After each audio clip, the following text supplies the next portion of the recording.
আসসালামু আলাইকুম ভিউয়ার, সবাই কেমন আছেন? আলহামদুলিল্লাহ, আশা করি সবাই ভালো আছেন। আজকে গেলাম চৌরাস্তা দিয়ে গেলাম হাতেলাঘাট বন্ধুদের মোটরসাইকেলে একটা বাইক কেনার জন্য। যাইয়া তো আলহামদুলিল্লাহ বাইক দেখে বাইক পছন্দ হয়ে গেল। তাই শোরুমে ঢুকে আমরা আজকে বাইক কিনেই ফেলবো, তাই চিন্তা ভাবনা করেই গেছি। যাইয়া আমি একটা বাইক দেখলাম সামনে, পছন্দ হলো, তাই একটু হুম, উঠলাম বাইকটি। এই বাইকটি কিনতে চাই ইনশাল্লাহ, কেনার জন্য খুব আগ্রহ এবং চেষ্টা করতেছি। এবং বাইকটা ওঠার পর দেখলাম যে আমাকে কেমন লাগে, তাই আমি বাইকটা ওঠার পর খুবই দেখলো তো ভালো লাগলো।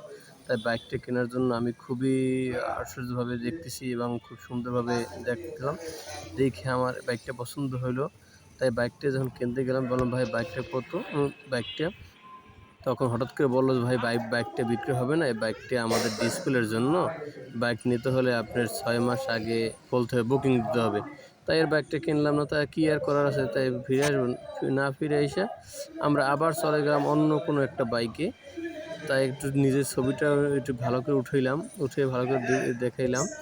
তারপরে এখন ঘুরতে বাইক আরেকটা কিনে ফেললাম। সেই বাইকটা কিনলাম এখন হিরো এক্সপ্লেন্ডার প্লাস। এইটা আমি কিনি নাই, আমার এই পাশের এক ছোট ভাই ওরে কিনে দিলাম বাইকটা। আমি চেয়েছিলাম ওই যে আগের বাইকটা ওই কিনতে, ওটা আমাকে দিল না, তাই ওরে একটা হিরো এক্সপ্লেন্ডার বাইক আমরা শেষে কিনে দিলাম। সবাই ভালো থাকবেন। Tata, bye bye.